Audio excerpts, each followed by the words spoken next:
Hello, we are live. We are late because I've been cleaning. As you can see, I am flushed. I was cleaning out my garage. Happy 4th of July, everyone. Happy American Independence Day. Remember that if you punched a British person in the face today, demand your 2 pence for the honor of them experiencing freedom. Today, we are going to be watching Micheal Beverly, a guy who Karen Bertuzzi doesn't seem to trust, but a guy who I interviewed and is very nice. And any Christian apologist out there who wants to speak to him, I recommend that you do. Hey, calm down. I'm doing a show. I'm busy. I have fans. Do you see? Do you see this? I have fans. Okay. All right. Let's get into this. What? What? What now? What happened? All right. Oops. Okay. Make it bigger. There we go. And let's rock and roll. Here we go. Hey. I'm awake. We are actually live. I did it right this time. Last night I started talking. We're live, and then I realized I hadn't pushed the button to go live. But this time we are actually live. Hello, everybody. This is Micheal Beverly. Welcome to my show. I have a very special guest tonight, Vishanti, who we're going to talk about some of her studies and so forth. If you've been around on any of these streams about Old Testament stuff or debating slavery or talking about rights and this and that and evolution and science and everything else that nerdy atheists like us or skeptics like us or non-religious people or ex-Christians or whatever our category is, we like to talk about all this kind of stuff, from gaming to sci-fi to the Bible. It's kind of weird. I admit I'm a nerd. And anyways, why don't you kind of introduce yourself to people maybe in my audience haven't run across you in any of these many forums, or maybe they have run across you in the chats, but they didn't put your cartoon face to your real face. So let's hear a little bit about you. Yeah, I'm sure I've gotten under some skin in various side chats. And that's largely because we live in a Christian hegemony in the West, and most people's framework for discussing religion at all, or what they even think of as religion, tends to be, is it anything like Protestant Christianity? And that's just kind of it. So when you get someone that goes, no, not everything works that way, there's some pushback. And then it kind of depends on how willing the person is to confront the fact that they don't know how every system works. And that sometimes causes conflict. But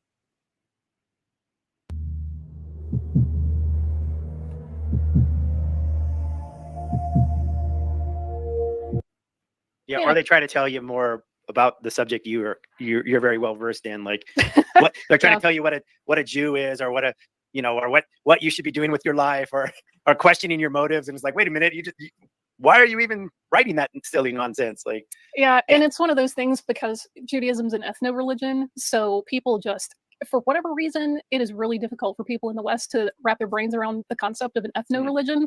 And we covered that also with Alex O'Connor's video with that dude whose name I can't remember, but we also spoke about it then. If you're a Jew, that's a yes or no question for the most part.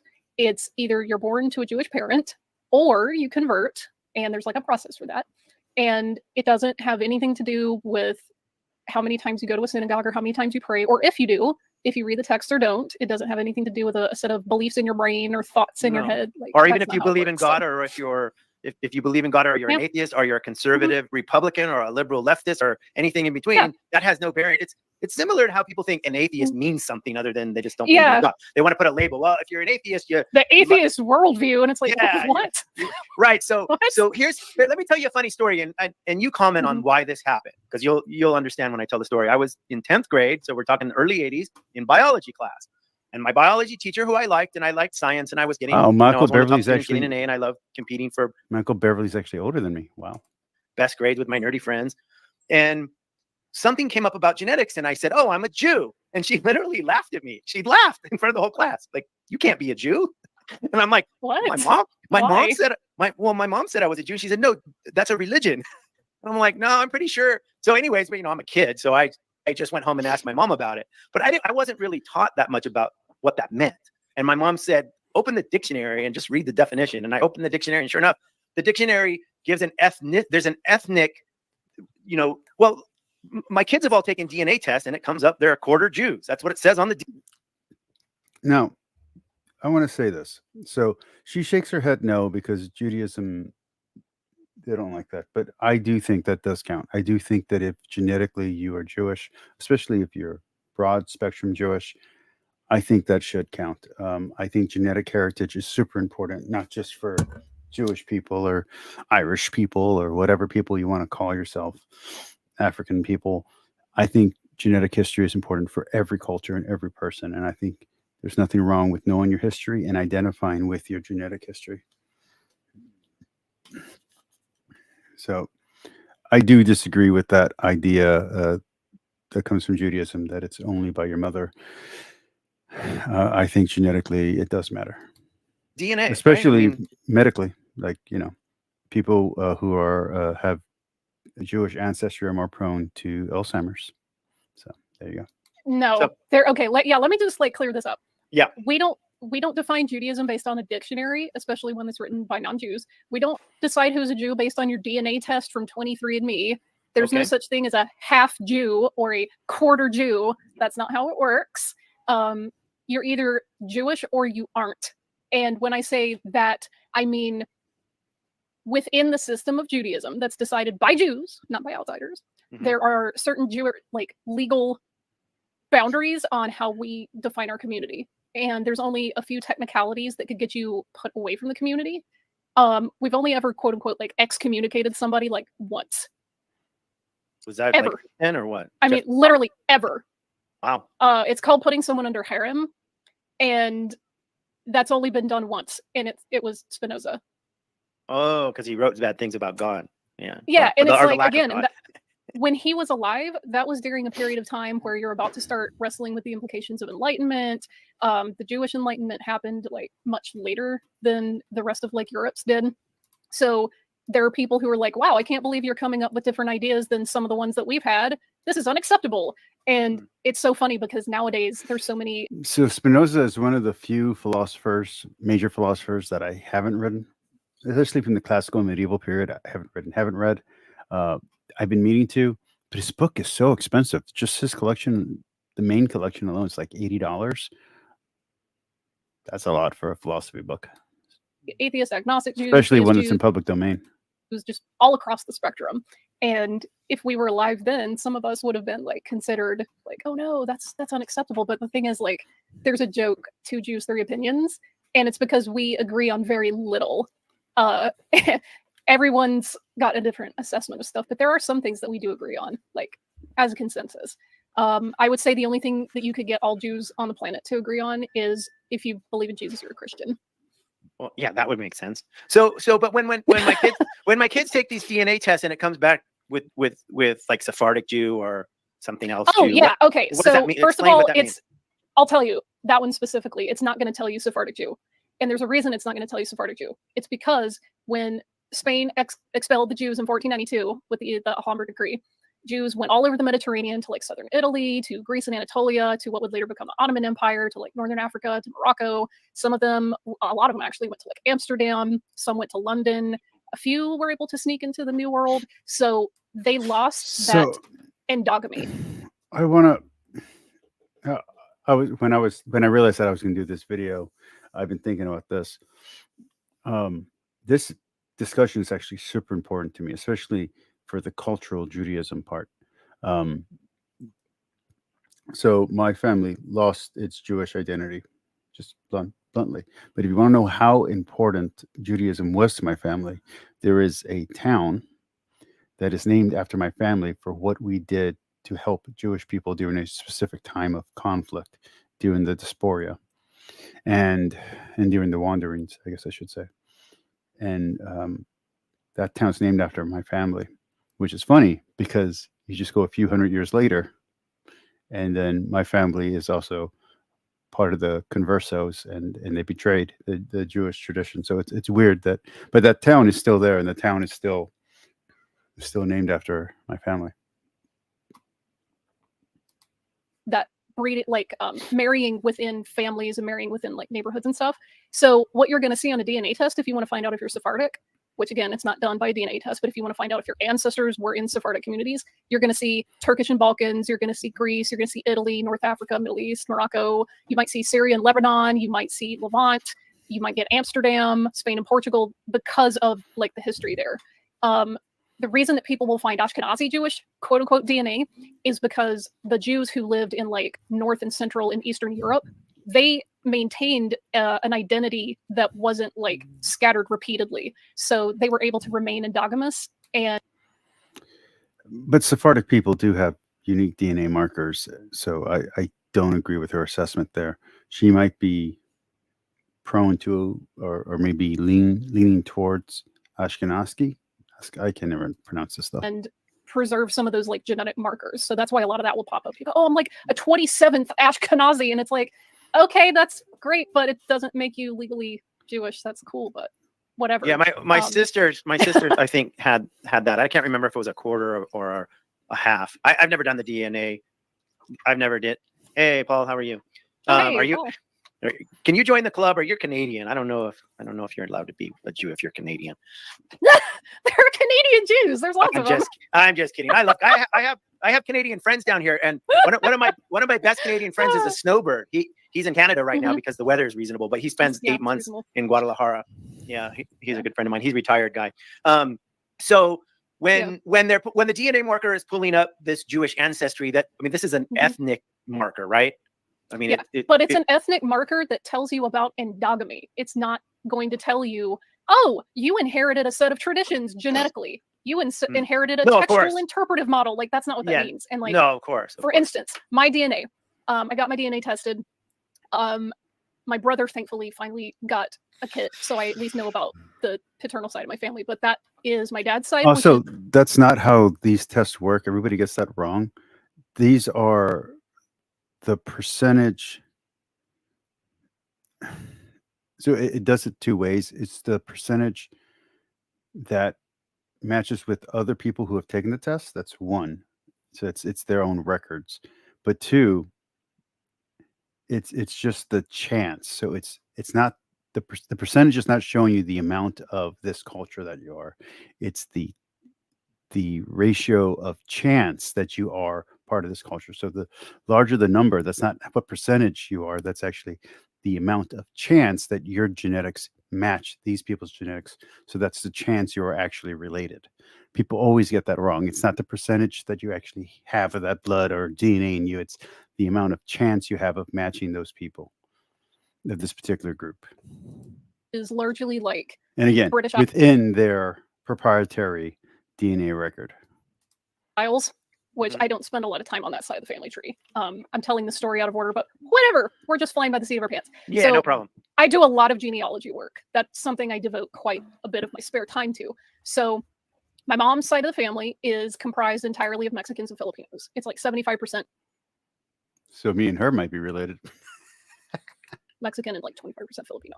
So it's really hard for me to find stuff on the Filipino side because the Philippines passed some pretty strict privacy laws. So digital records that were available about 3 to 5 years ago are So why is she speaking on Judaism? now kind of like locked down, and it's really a pain in the butt to try to get them. Yeah, Mexican Jew. But Mexico, thanks to the LDS Church, millions and millions of records have been microfilmed and they're available digitally. So I've gotten some of the branches of my mom's Mexican family back to like the 1600s or so in Mexico, which is really cool. And actually, I got my family records thanks to a push a few years ago for Spain to make reparations to Jewish families. So they released all the records, and I got to find my family history. I was looking for my family history from my mother's side, actually, because I was trying to look for records of the Native American stuff, because the 3 family members who I have, they're now passed away. They were really sick with diabetes at the time, and I wanted to get the records for the Native American stuff just in case they passed. I was never able to get the records. But as I was doing that, I found this like family tree marker thing, and one of my family members were on my father's side did a DNA test, and they said, "Oh, well, we're Jewish. Like, what's this about?" And all the kids, cousins, grandkids were like, "Yeah, we all know," and the parents were like, "What?" Generational problems. But anyway, yeah. So through the release of the records from Spain, I was able to find everything and some brutal stuff that happened to my family because of the Reconquista and the expulsion. And because I suspected, hey, I'm seeing indications that there are Sephardic or crypto Jews in that lineage. When I took a DNA test, I started to see indications that that was probably the case. Like, you have to take a collection of evidence to try to point you in the right direction. So what I noticed is, in addition to the Spanish and Portuguese DNA, which didn't surprise me at all, I did notice some markers from Morocco and North Africa and like the Canary Islands. I noticed for a while there was like a small population in like southern Italy and I think Sardinia, which was briefly, I believe, Spanish territory. I did get a little bit of northern Levant and Greece, and those are things that indicate, hey, you probably had some ancestors that, because of the diaspora from Spain, lived in areas where people still now live. So those alone aren't going to prove it. I have to actually get back and read the physical records to confirm that kind of stuff. But there are strong indicators that I have Spanish and crypto Jews in my tree, which is cool. So for those that don't know, so maybe she doesn't know. She probably does, but for those that don't know, after the expulsion during the diaspora from Spain, the conversos came over to San Lourdes Potosí. Not just my family, a lot of families did it. And then from there, during the French-American War, we got into trains and we went to Laredo. And from Laredo, we went to America. So there's two groups of Spanish citizens that came through to the United States. And this is legal, I guess, technically, because this is pre-immigration, I guess. There's those who came through Paris Island. So those have one lineage that's completely different than the group that came through Mexico, that came from the French Revolution. So, and we didn't come into the United States, we came into Texas. And then Texas just eventually became part of the United States. So just FYI, that's what's going on there.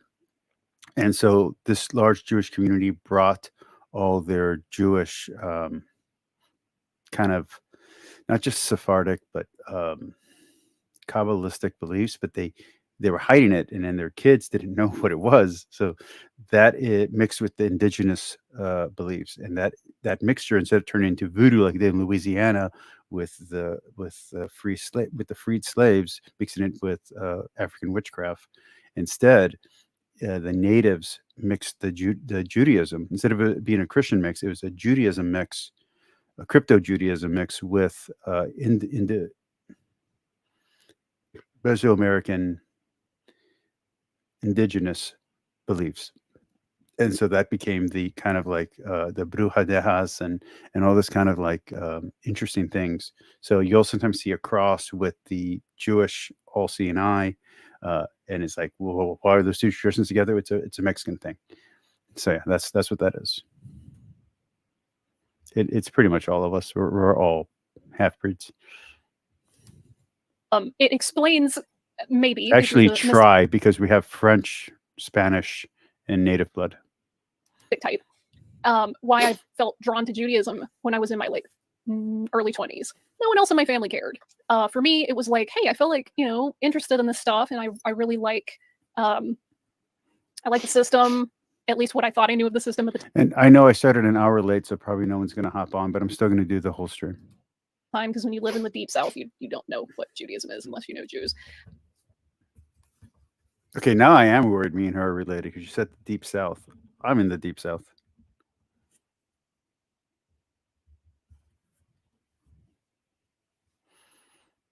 And she mentioned Filipinos, and there's a very heavy presence of Filipinos here where I live.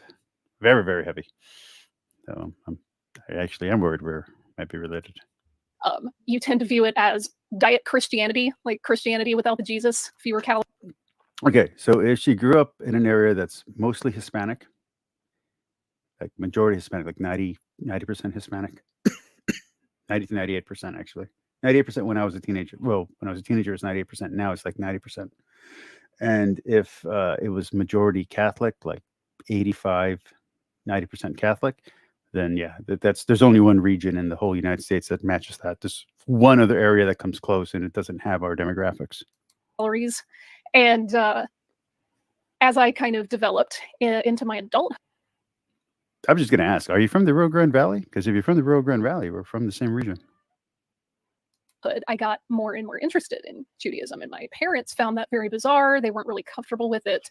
And, you know, when you grow up surrounded by evangelicals and fundamentalists, and I was on staff at a Baptist church as a Never mind. Not our region, because musician for a while. That's kind of, it's not really the healthiest atmosphere. There's some toxic ideas and values in there, and they weren't really comfortable with me pushing back on some of that, but I kept going. I just wanted to learn. I, you know, picked up basic Hebrew, tried to learn more about the text. And long story short, when I moved out here to Southern California, which is where I'm at now, the pandemic hit. I had all this extra time to work on my family tree, and that's when I was like, I'm starting to see some hints. And I underwent like a formal conversion, and it was after that had been completed that I started uncovering the branches that were like, oh yeah, these families are definitely connected to crypto-Jewish families. And I had this like surreal. No, I thought Vishanti was an atheist, though. That's sad if she went through all of that just to then lose the religious half of that identity. I hope she's still a religious Jew. I hope. I don't know. Real moment where I was like, because that's a lot of work and a lot of conversion just to then drop it. Did I convert or did I come home? And yeah, it was like, oh my God, like I got chills and everything. And it could just be like, you know, if you're not the kind of person that cares for any of that mystic crap, you can just say, hey, maybe she just uncovered a piece of her ancestry and decided to reclaim. I don't think mysticism is crap. I'm a mystic, so and I was a religious.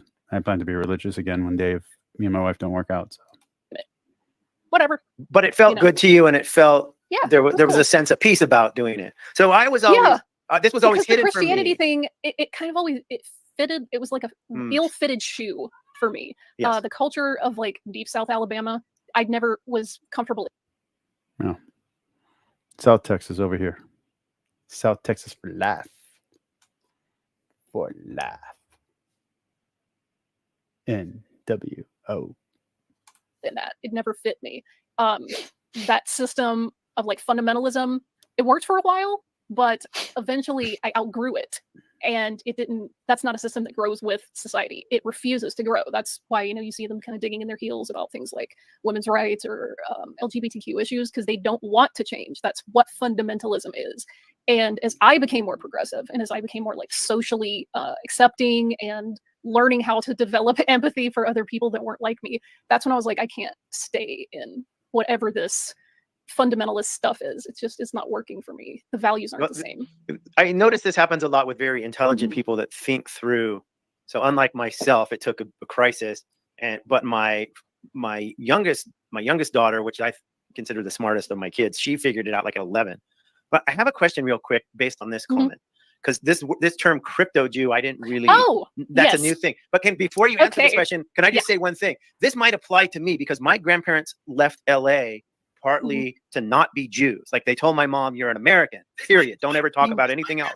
Is that what it means to be a crypto Jew? Somebody that goes somewhere and kind of hides away, or I'm completely off base? Well, in your case, this has to do with the political landscape of LA in the 50s and 60s. Yes. There is a very specific side that we could take up a whole 2 hours with this. A friend of mine did a case study on like Boyle Heights and Jewish, Chicano, and Asian immigrant neighborhoods in LA, and how the 60s and 70s, especially like during the Cold War and the Red Scare, that really impacted the demographics of LA, where people lived, how they saw themselves. Did they kind of integrate into like a broader white society? Were they afforded those privileges? Were they othered? You know, things like that. So that's a whole different story. In terms of crypto Jews, that is referred. So someone keeps coming in and out of my room and in and out of my chat. Just come in. Don't worry about it. Say whatever you want to say. Mostly to people who are descended from Jews in Spain or Sepharad, which is where you get Sephardic. And they were either forced to convert in order to stay safe and not get killed, or they converted and practiced Judaism in secret. And that's where you get the crypto part. So hidden or secret. So Jews that were converted either, you know, to avoid persecution or just kind of did it in whatever the reasoning, they continued in secret to practice those traditions. And you see a lot of those people in the New World who founded states like Nuevo Leon, Coahuila. There are families that were crypto-Jewish families that were instrumental in founding those states. and they all kind of married within each other's families. And there's a significant crypto-Jewish population in New Mexico that's been able to show, records and traditions and things that their families preserved over the generations, certain language habits, certain food habits, clothing, or holidays. And when you look at them, you go, wow, that came out of this specific thing of Judaism, but they found a way to like hide it so that they could plausibly pass as Catholic and not get busted by the Inquisition. Yeah, but Yeah. here's the thing, though, is that what ends up happening is that for most of these, the reason why it becomes crypto is very simple.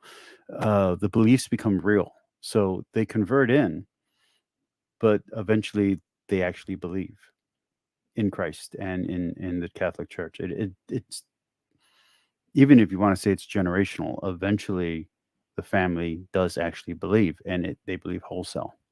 So that's something that's missing from this equation. And I notice when a lot of Jewish people talk about this part of the story, they don't really cover the part that a lot of these families don't want to go back into Judaism. They want their heritage, but they don't want to leave Christianity or Catholicism. And that's a lot of crazy. them, a lot of them are reclaiming that kind of Jewish identity in the modern era, which is nice.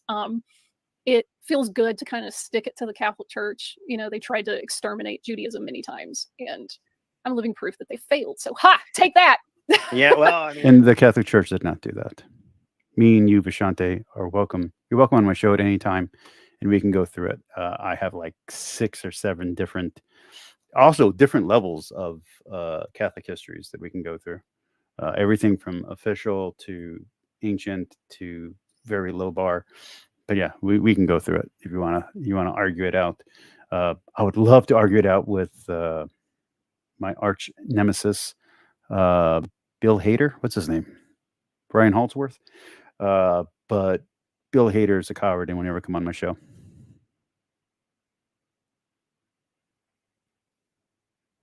Anyway, but seriously, but Vishanti, yeah, I mean, not that you ever would. I'm too small, and my show's too weird for you. But if you ever want to come down to the dregs, you're welcome.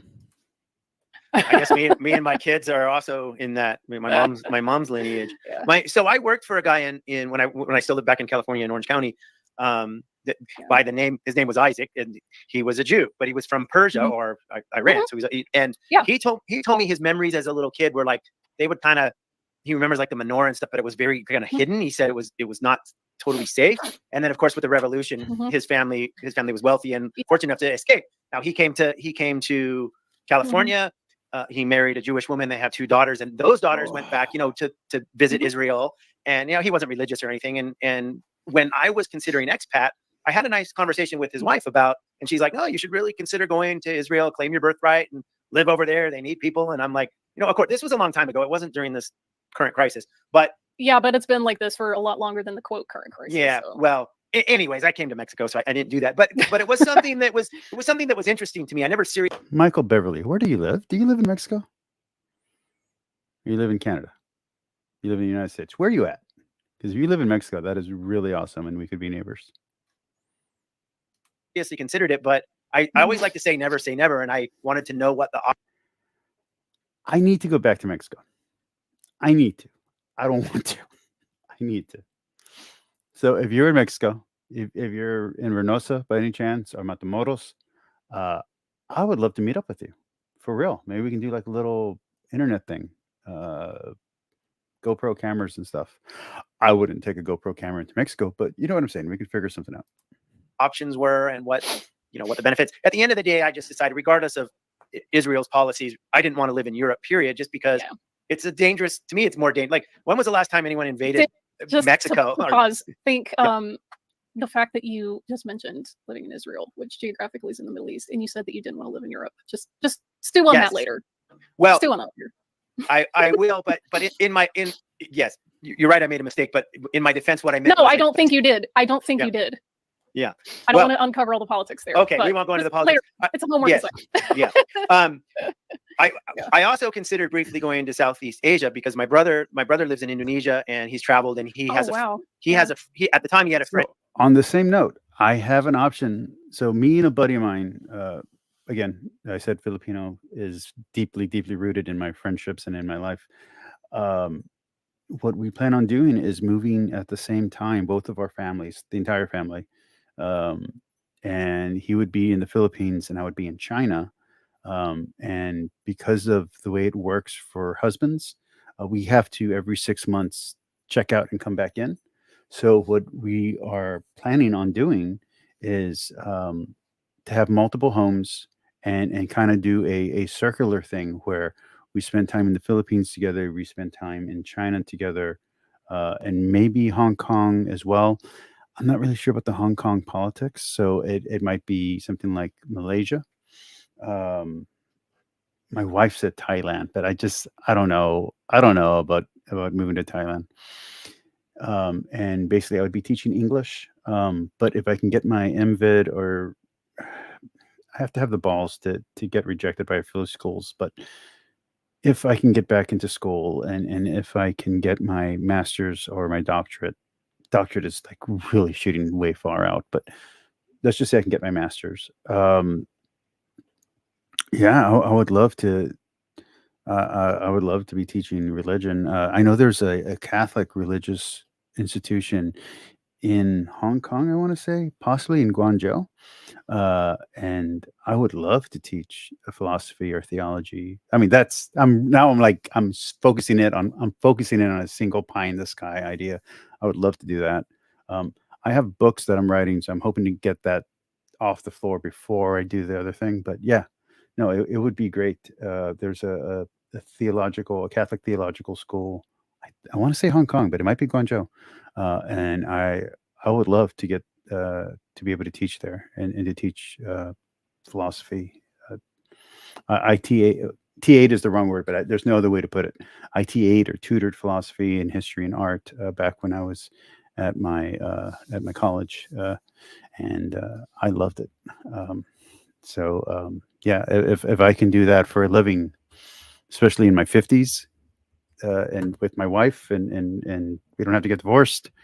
Oh yeah, that's I still want a kid, but we'll figure that bridge out when we get there.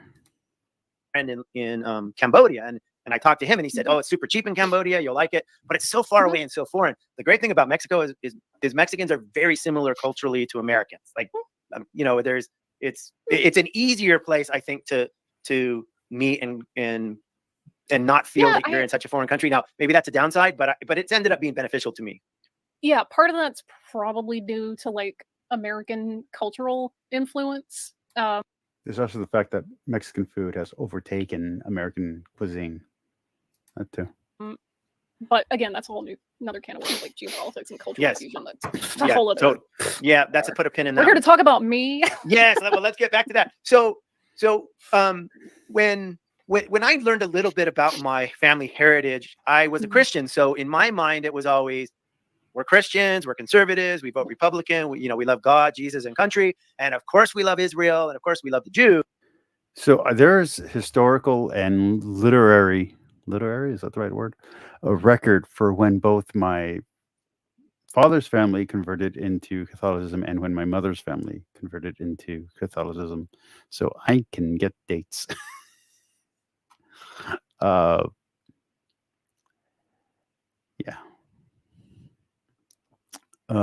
So yeah, it's a brutal history, but it's an interesting history, and yeah. But I never unpacked that. I was a kid, and then in my early 20s, like, anyone, what are you thinking in your early 20s? Nothing. So tell me a little bit more about you found yourself feeling this was home to you, and you liked it, and how you sort of mentioned how that when you got to LA and you got more involved, you sort of felt this piece of being at home. Can you tell me a little more how that developed and where you're going? A lot of this came from us being isolated from my mom's side of the family. So we lived in Alabama, and the rest of my mom's family either lived in Southern California, in Texas, where my grandpa retired from the U.S. Air Force, Michigan, Tennessee, Arizona. Like, they were just spread out all over. So Interesting. So my family, again, like I said, we're originally from, I can't say the town we're from in Spain because then you'd know my last name, but we're from that town. And then we went to San Lourdes, Potosí. There's There's a little bit of whether or not we're in certain history books, like not like modern history books. We are in a modern history book, but there's a certain chronicle, put it that way, of travels that we may or may not be in. And then, so from San Luis Potosí, we get to Laredo. From Laredo, Brownsville. Can't say where we go after that. And then my generation then spread out. So San Antonio, Austin, Dallas, Louisiana, Baton Rouge, Pearl, Mississippi. There's one other spot, but yeah, the majority of my family actually is now on my dad's side. The majority of my family is in Mississippi and Louisiana, and the majority of my mother's side is in Dallas. And this is like second cousins, third cousins. I'm the only child for me and my dad. So yeah, The only time I really got to see her the only surviving child, I guess I should say. interact with them was like weddings or reunions or funerals. And that sucks when you're a kid because, identity formation is so difficult. And my family's has basically become Creole. It's basically not completely, but they're very Baton Rouge. They're very cool. They're a very fun family. When you're between Not like me at all. That's okay. like the ages of 13 and 25, Mhm. and and I have some family in LA now too. Both on my mother and my father's side, I have family in LA. That sucks. I got family in LA. I think one is in a PR firm, and she does advertising, and I think the other one is a lawyer. I think he's a lawyer. He could be in accounting. I'm not really sure. and the people that you're around have a big part of that sense of identity. And at school, I'm getting the country Banking? good old boys, they're fun, they're friendly kind of Southern culture. But at home, I'm getting Mexican food, Spanish spoken off and on. I'm getting stories about. So that was not my childhood at all. My mom made a rule, and she was very strict about it with my dad, that there wouldn't be any Spanish spoken in the house. So there wasn't. So I spoke American English, and I watched a lot of TV, so I have this accent. And that's not just the case for me, it's the case for pretty much everybody in this part of the town that I live in. So we all sound like we're not Mexican, which is weird. If you go down what we call Ode 83, you go down below Ode 83, everybody has the accent you think that we have. But north of Ode 83, the further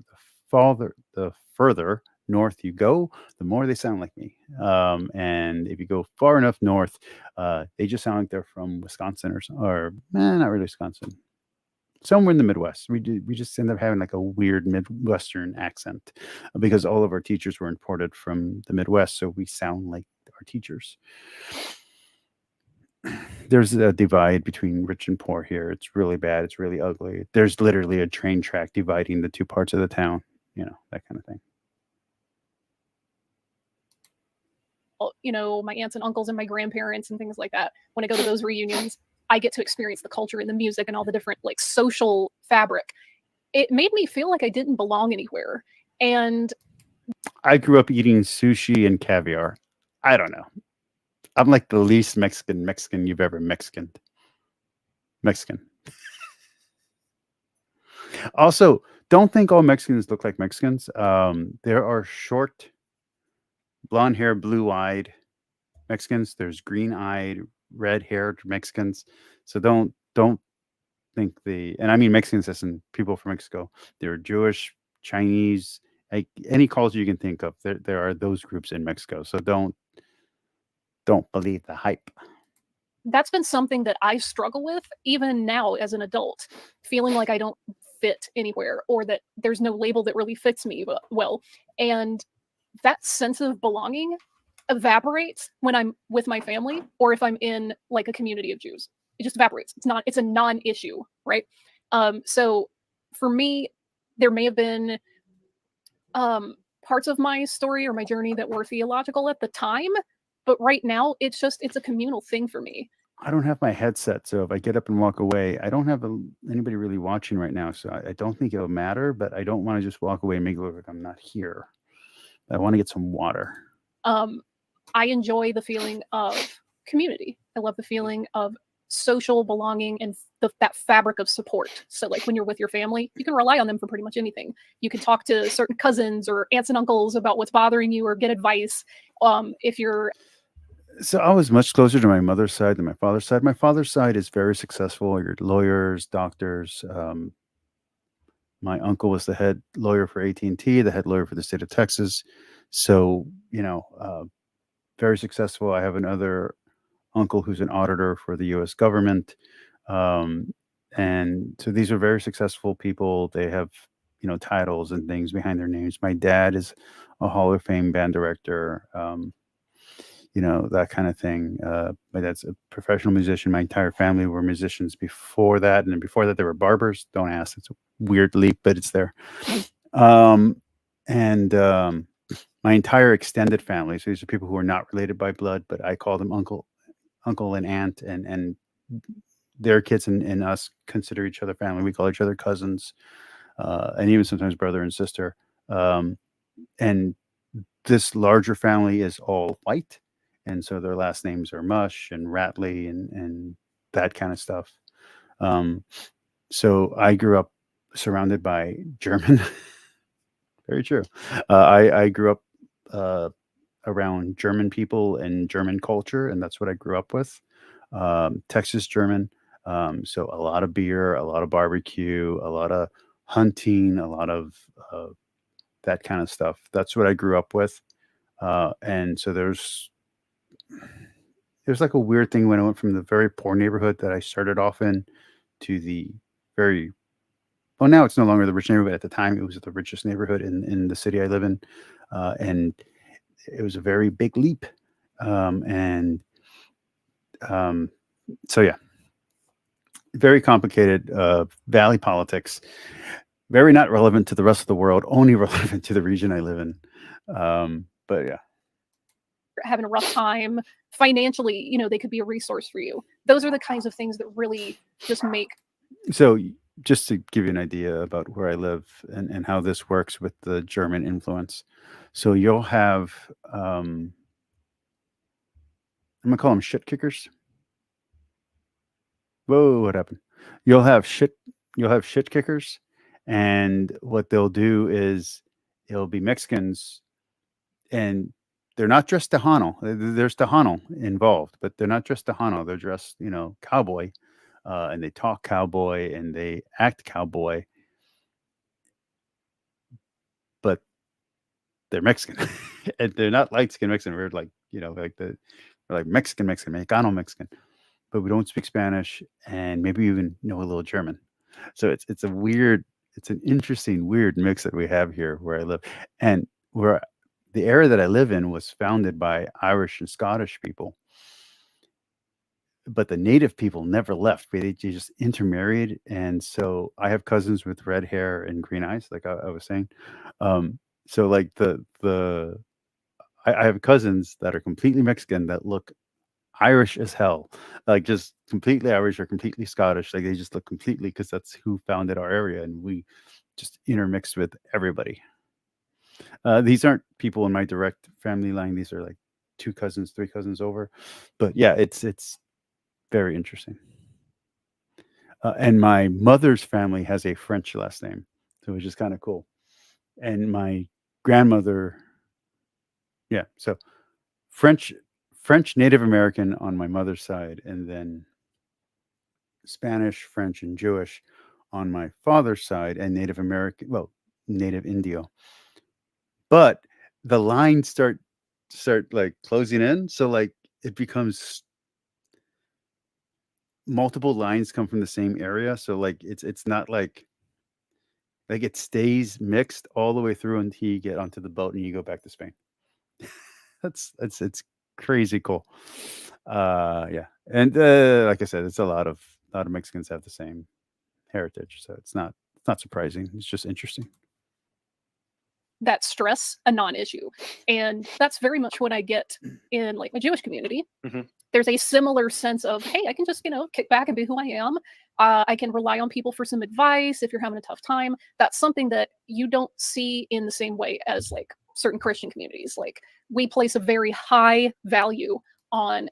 So the area that I live in is Catholic, so it really didn't matter about race or any of that kind of stuff. What mattered was your religion.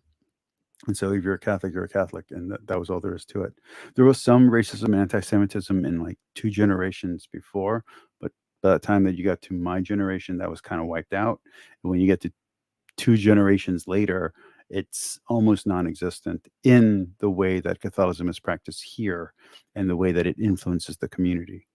So I think there's a Nigerian priest in one of our parishes who's very popular. And so he brings like Nigerian traditions to the congregation.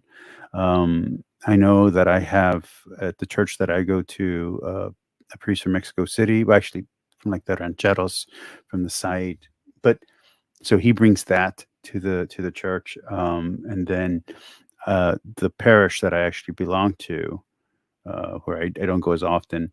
He's actually from the valley, so he has a lot of valley-ish style stuff. Rio Grande Valley, not California Valley. Education, social justice, and like communal care. So there are many organizations that will set up. I'm thinking of the English word for it. It's a chesed community, which in Hebrew is like loving kindness or kindness, and it's meant to like feed people who need food, house people, take in refugees, distribute like financial aid, things like that. Things that unfortunately some branches of Christianity see as socialist, commie, evil, whatever. We place a really high value on that. And that sucks because you would think that, Christianity being the religion that has like, hey, visit people in prison and feed the poor and clothe the naked and stuff, you would think that would be like a core tenet. And for some people it is. Like the Quakers, they're really big into that, community care. And there are certain other Catholics are really big into that, like branches of Christianity that put a like really high value on that, which is great. But like it's so weird because you see evangelicals going, no, social programs are bad and wrong for whatever reason, and they rely on individual charity, which isn't tenable to me. Again, I can't change their mind. I'm not going to like try to legislate what they do. It's just unfortunate that they kind of portray themselves as, we care about people and we're, for these values, and yet they vote against public programs. They vote against school lunches and bodily autonomy and things like that. And it's like, what are you doing? That's if they were doing the things to make those things unnecessary, then it wouldn't matter. Mm-hmm. Nobody would be arguing it. But I'm gonna seriously, whoever is checking in, like you get in, you get out, you get in, you're coming in and out every minute. Just stay in. It's okay. And join the chat. Say something. Say hi. It's fine. Like I see you flashing in and out, in and out, in and out. Just unless like it's maybe like your signal's bad or something. I don't know. After this conversation, I'm going to need some therapy because you've just brought up all these memories. Yeah. So when I got out of high school, my immigrant friends that were Asian had a very strict policy. You're going to go to fucking college and you're going to get a fucking degree, like, or you're going to be, you will be cut out of the family. You will not, you will be disowned. And when my grandfather moved to Hawaii and decided we're not Jews. So shut the fuck up about it. You're an American. Hi, Eighth Day Independent Fundamentalist Baptist Evangelists. Hello. How you doing? Thank you for saying hi. I appreciate that you're here. And I know it was from trauma, so I get it. Yeah. But what it meant was my mom ends up getting divorced very early and never identifies with this community that she could have had she been raised in a Jewish community with her mom and dad. And then I would have been raised differently, where like I have 3 kids. There's one studying the bar, one's already a lawyer, and one is a scientist who's looking to get a PhD. So my 3 kids are all like, not me. I'm the guy that dropped out and got married at 20 and had kids and never went to college. So it's not like I'm not smart, but I just never went to school. So I had to deal with a lot of. And I dropped out of college due to a health situation, a cancer scare. So yeah, I relate to this guy.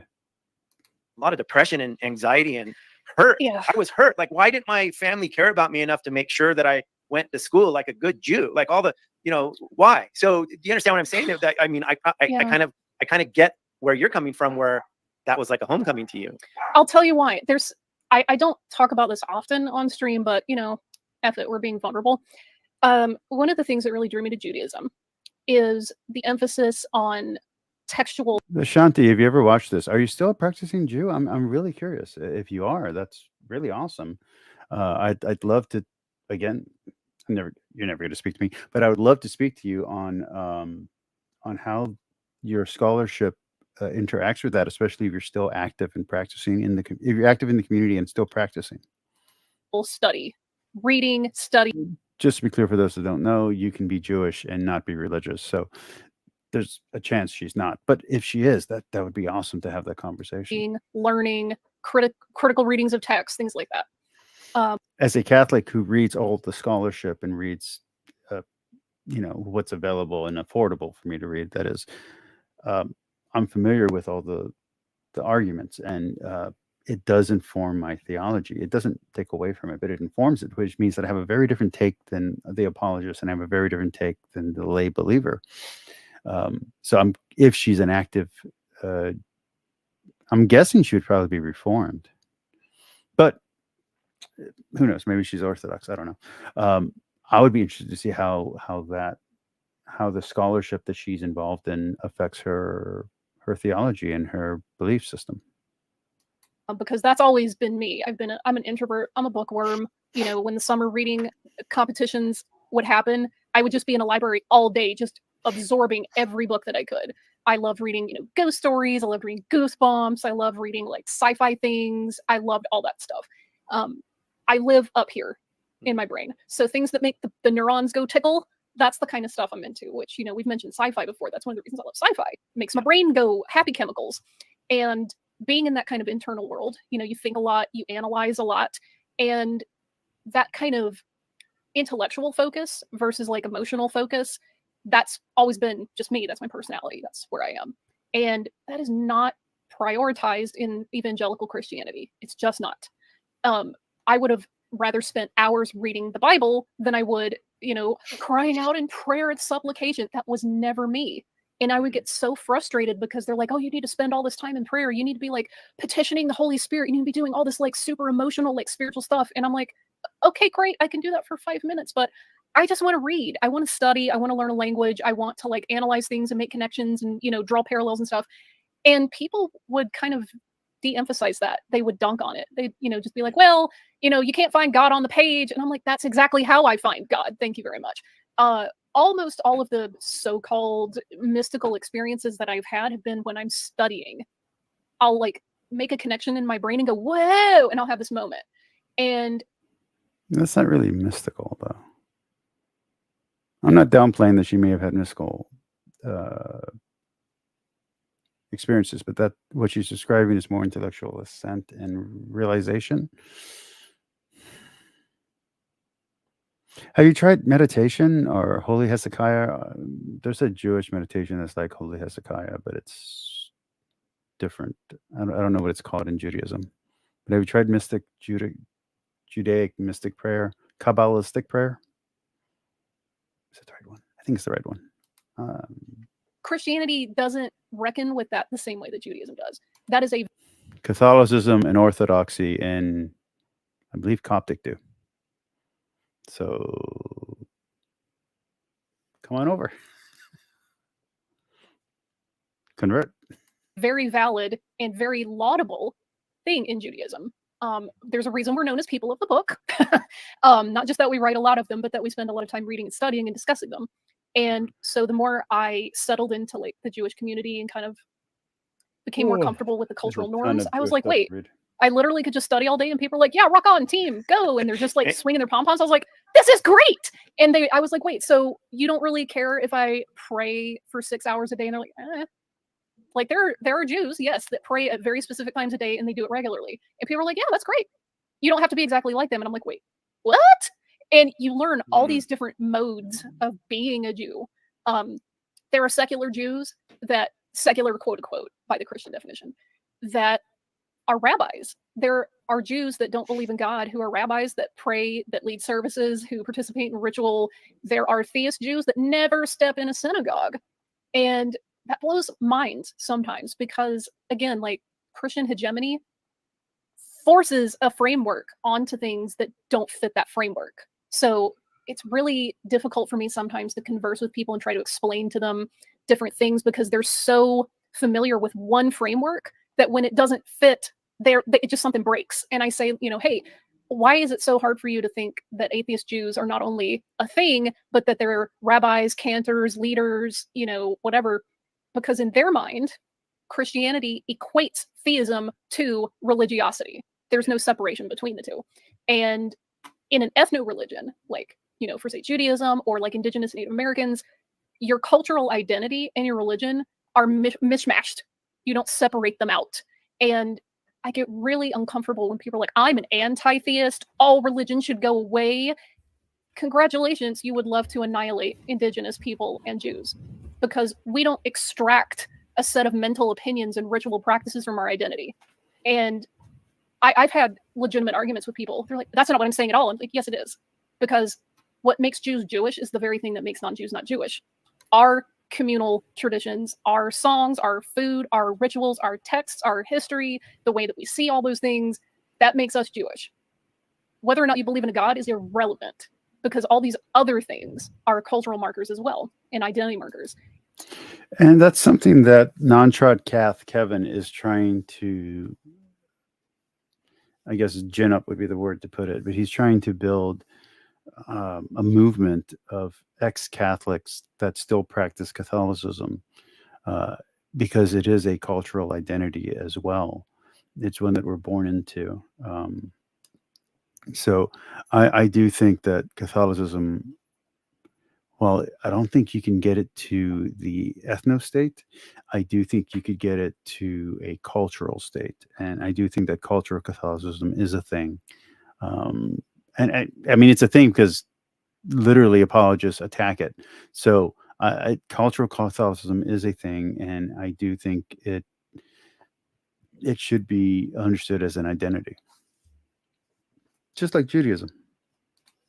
And it's like, well, if you get rid of everything that's religious, again, that's using a Christian definition. And at the 1 hour mark, I'm going to take a 5-minute break and then I'll be back. I guess this is for those who are watching tomorrow.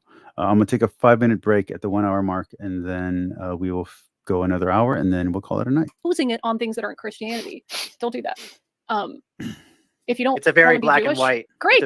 It's a very black and white thinking, right? The way Christians are programmed. I know I felt that. Like binary. The right answer, and God confirmed it in my heart, and so therefore, right? You're a very God nice confirmed person. it in my heart. Yeah, you're a very nice person. But there's ideas in certain rabbinic Judaism, certain rabbinic thinking in Judaism that says that all Jewish people are present, if not in body, at least in soul, at the yes, at their version of a fiat. So yeah. Paul saying like Mennonites. Exactly. That's another one. That's one of the very rare examples of a Christian ethno-religious tradition is Mennonites. That's one of the very few. And this is a small community, package. Right? The Mennonites are very small. It's a small community. Exactly. Yeah. There are some endogamous communities. Some of them are, some of them aren't. Some of them marry outside the Mennonite community. But there's a spectrum of what they consider acceptable Mennonite behavior and identity. There are certain levels of, hey, we do this, but don't do this. By the way, this is my first watch through. I haven't watched this before, so this is my live, real reaction to everything that's being said. Or we say or celebrate this, but don't do that. And there's a whole conversation to be had about identity markers. And, humans are social creatures. My open rooms have not been doing well. I might have to stop doing them just because I'm getting a lot more views on my watch-alongs than I am in my open rooms. Well, I guess it's okay. Creatures. We spent millions of years evolving to be in small little, communal pods, and we look for patterns, we look for connections, we look for things that make us us and them not us, and it doesn't have to be binary. It's okay for people to be different. And one of the most toxic things that I unpacked and was able to get healed, I guess, from is being different's okay, actually. People don't have to be exactly like me. They don't have to share every opinion that I have. They don't have to dress the way that I do. They don't have to think or believe or talk or eat I'll be honest with you. You don't seem that different to me. I'm a bit of a weirdo, so who knows? the way that I do. And Judaism was healthy for me because it's okay with people being different in a way that Christianity isn't. I mean, I know that she's identifying Christianity as the Protestant form of Christianity, but in Catholicism, we're okay with people being different. We literally have different rights. We have different everything. So, anyway, I'm gonna pause out for about 5 minutes. I'm gonna mute the mic, and I will be back in 5 minutes, guys. I don't have a timer. I should put a thing here. Hold on.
Hey, Johnny.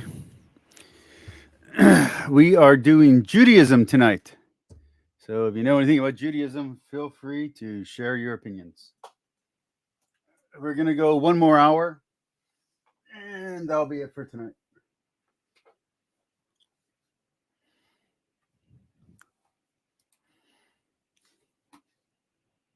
If the whole world's not Jewish, Jews don't really care. We're like, all right, whatever, it's fine. When you have these woke revolutions, it requires all of us at some point to say, no, not. We're Yeah, not you going to like you go out and find try some to of the convert vicious everybody. you know, find some of the most vicious fights among Christian denominations, especially like if Yeah. there's like a Calvinist or something. They talk about each other like they're the devil. I mean, it's like, wait a minute, this is kind of entertaining. Now let me get a bowl of every popcorn and listen difference to of you. opinion gives Yeah. rise to a new denomination. And it's like, bro, how are you supposed to tell people that you alone have the truth and the Holy Spirit tells you the truth, but you have like 40,000 denominations? Like, Yeah, what's that's going kinda on with that? crazy. Really? That's a little sus. There's a lot of denominations, or different belief systems within Judaism as well. So let's not throw stones. Yeah, And they're just very like, well, no, much. but we actually, we're the ones hearing the Holy Spirit. They're Yeah. not. You know, Yeah, like, how and did you do that? and That's- we're reading the book right now. Tell me, I think Yeah. this was a comment that you made in a thread somewhere There's stuff I can say there, but I'm gonna let it go. where that you were Mhm. explaining that Israel is like wrestling with God or fighting with God. This is Oh, like Jacob's name. Can right. you explain that a little bit and how that's a good thing to fight to Well, wrestling with God is also what Christians are called to do as well. like you're Yeah. fighting with God about things makes you think. So, okay, I'm going to give you the serious answer, and then I'm going to give you the humorous answer, which is Okay. usually what I prefer because, it's funny. So when you read the text, a lot of Genesis is mytho-history, and a lot of it's like poetic theology. It's not literal history. Don't try to get up in here and be like, oh, they were 6,000 years old, and it was 6,800. Like, no, don't do that. So, okay. Except In the the text, the Nephilim. story- Let's be honest. Yeah. The Nephilim. Tucker Carlson told me this. The Nephilim are real, and they're flying UFOs. So, okay, in the text, Jacob's doing his thing, and he runs across either an angel or God. Either way you want to read that, depending on your textual history.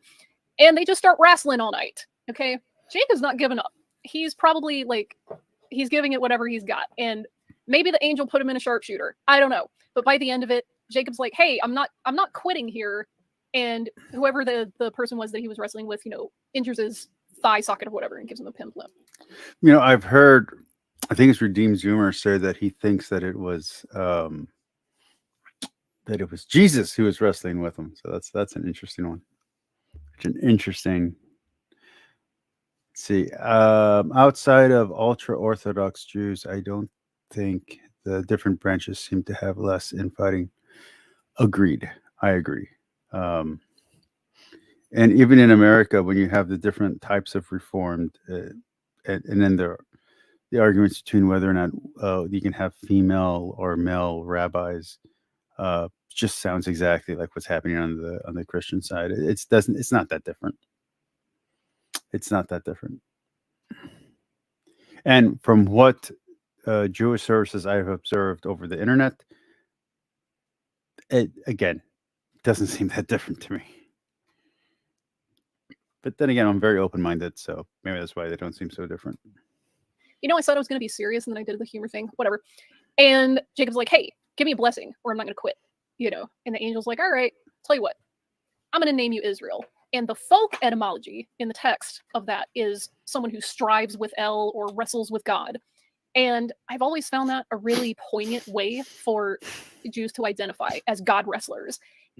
We're not just going to take stuff lying down, which is a complete 180 from what I learned growing up in like Christian circles, where God says it. I'm kind of wondering, because there's a good presence of Southern Baptists down here, and I'm interested to know, because when a Catholic down here dialogues with a Southern Baptist, they end up coming to terms on most things. I've done it myself. I've seen other people do it. So I'm very curious if what the Southern Baptist presents to the Catholic or to the outside world is not the same as what they present to their family or to their fellow congregants. How dare you question it? You are not allowed to push back. This is the way it is. forever, period, the end. And Jews get very uncomfortable with that kind of like definitive certainty because the language is a lot more wiggly than you think. The words have ambiguity. The text has ambiguity. When someone says, well, the Bible is clear about whatever, I know that they don't know the language and they don't. I would say the New Testament works a little differently than the Old Testament, and that there are some things that you can have clarity on. So don't study the text because it's clear about very little. And the idea that we can take the text, wrestle with it, turn it over, and go, yeah, this is a problem. Let's talk about it. Everybody huddle up, take a knee. Let's go. Let's talk about this. That's something that evangelical Christianity in particular is extremely uncomfortable with. Like, you know, this whole thing with the apologists and slavery. They cannot confront the text as something that's morally reprehensible when it comes to slavery. They just can't, because their system is built on it's fundamentally and completely moral, period. It gives them a blind spot, and it forces them to make crazy ass arguments to defend a text when you can read the damn thing and go, yeah, that's some slavery. Yeah, that boggles my mind. That sometimes why they would lie you so defend blatantly. this? Yeah. Well, why would you defend this? And if you like, are going to defend it, don't do it with blatant lies that anyone that can read can see your line. Look, there's a lot of hills you could die on. Why would you pick that one? Yeah, that is strange. And the thing is like a lot of people have these revelations about morality or text or whatever, and I sometimes will scroll through these threads and go, welcome to a conversation Judaism had like 1,200 years ago. Like, and they yeah, but we can say the same thing about Catholicism, you know, when in Orthodoxy, when Protestants come up to something that Catholics have already talked about, and then they come to the Catholic conclusion, but they don't know it's the Catholic conclusion. I mean, it's funny, but I don't think that's because every time Stanley, every time a new comic book is published, or every time a comic book is published, it could be someone's first. And it could be someone's first 100 years from now. It could be someone's first the day it's published. And religion and the Bible and theology is the same thing. Every Bible is someone's first Bible, and they're coming to it for the first time. Everyone who's ever read the Bible had to come to it for the first time. And even though we've had these conversations and we've read it and we've dissected it and we've looked at the Hebrew and the Greek and the Aramaic and we've come to conclusions, other people haven't. And they got to go through the same process. You have to relearn everything every time with every new person who gets into it. So I don't think that's a fair criticism. I do think it's different when you're talking about public intellectuals who claim to have knowledge of the Bible and yet they're behind in the current state of the argument. That's a different thing than a lay person coming to the Bible for the first time and having the same questions everybody has when they get there. And who's the most convincing is the person who's the most convincing to them is the one who they're going to buy into. And don't think that it's just as easy as, well, I'm just going to give the answer that I know is correct because here's what scholarship currently says, because consensus changes, A. And B, not everybody likes Batman. Some people are reading Suicide Squad. Some people are reading Aquaman. Some people are reading Black Adam. Some people are, I'm trying to find more obscure heroes, but too many of them have now been in movies and TV shows. But the most obscure comic you can think of, there's someone who reads that one. Okay. Even if it's only like 50 people or 100 people, you know, Huntress Annual someone's buying it. So just because you've come to certain conclusions doesn't mean that everybody else agrees with you. And just because the consensus is one thing doesn't mean that there aren't outliers who don't agree with it. Even if you gave them all the information, they're still not going to buy into into what you're selling. Somebody posted this thing the other day that said, you know, if humans are made in God's image, then that just follows that God's not circumcised. And I was like, congratulations, you just summarized like a Mishnah from the year 350. Like, we've talked about this stuff a lot. And he was like, haha, it's a dunk. See, stupid Bible people. And I'm like, okay, but you had an idea, which I'm like, great, run with that. Let's unpack it. Let's do something with it. Don't just stop there. Go, what does this mean? should we discuss this as a philosophical idea? Should we talk about it as a theological thing? What do you want to do with it? Run with it. Have some fun with it. I love having fun with the text because, again, we don't legislate our society based on 3,000-year-old morality. We shouldn't. We hope not. Hope not, People, right? well, I mean, So I disagree with both of them on that. I regulate my life based on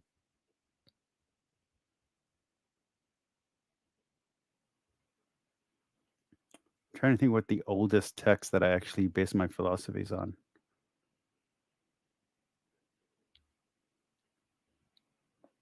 How old is the Tao Te Ching?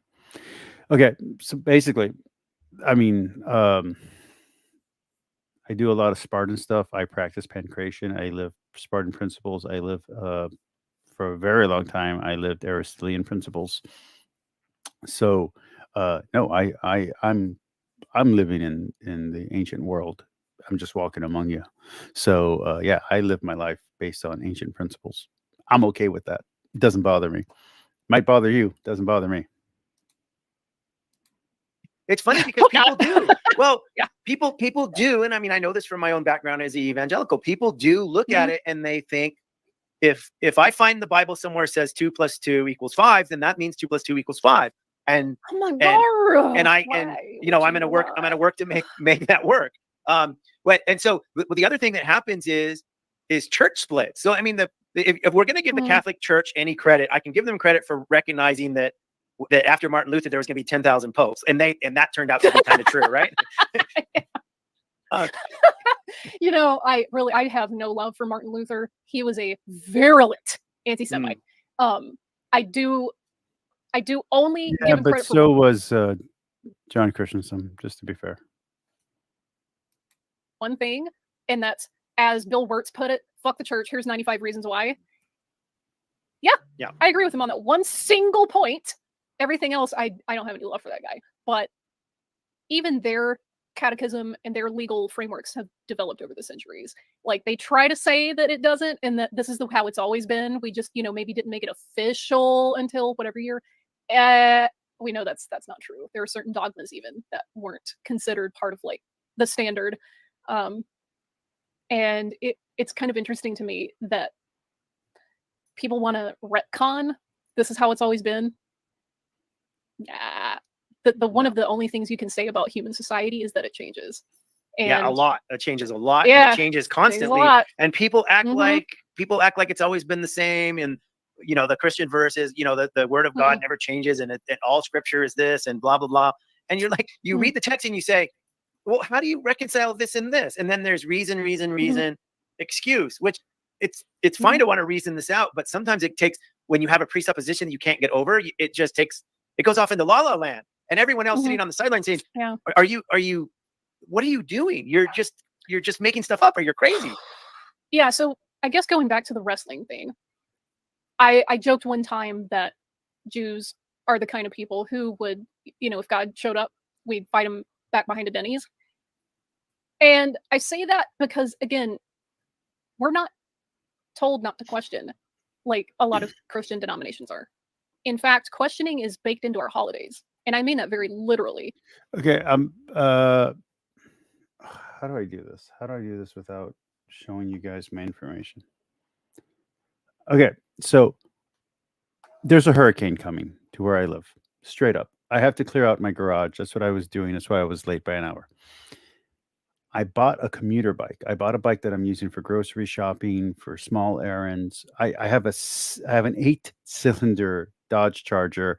I don't want to use that for groceries. Okay, I want to use it to take my dad. The whole reason I bought the vehicle is because the Charger is the only vehicle that my dad can get into with his height and with his condition, where he doesn't fall over into the vehicle. He can't even get into my Jeep. I tried a Mustang. I tried a Toyota. He couldn't get into the seats. That's why I got the Charger. And the only one that had 0% interest was the 8-cylinder one. So I took it, and I took the 0%. Not the point. Hurricane's coming, so I have to clear out the garage.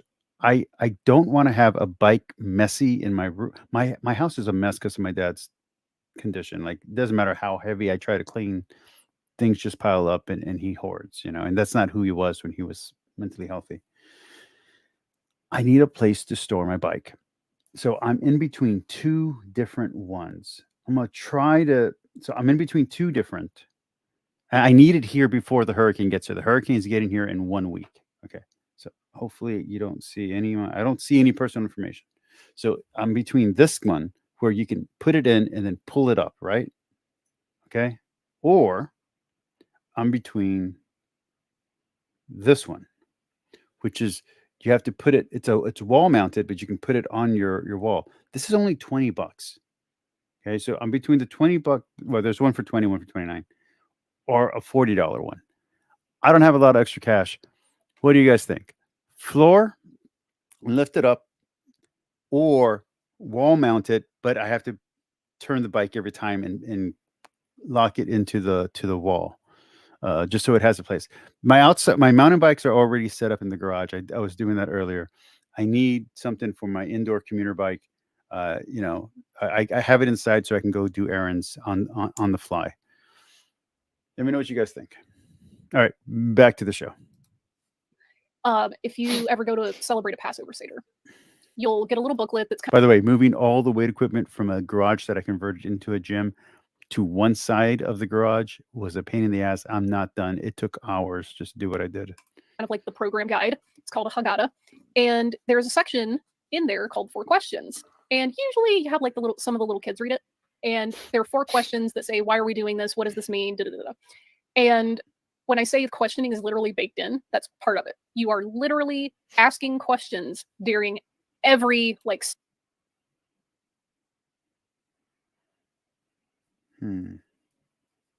Well, for my commuter bike, I want to put it inside. So I have like a little area that used to be the dinner room. So I have a breakfast nook and a dinner room.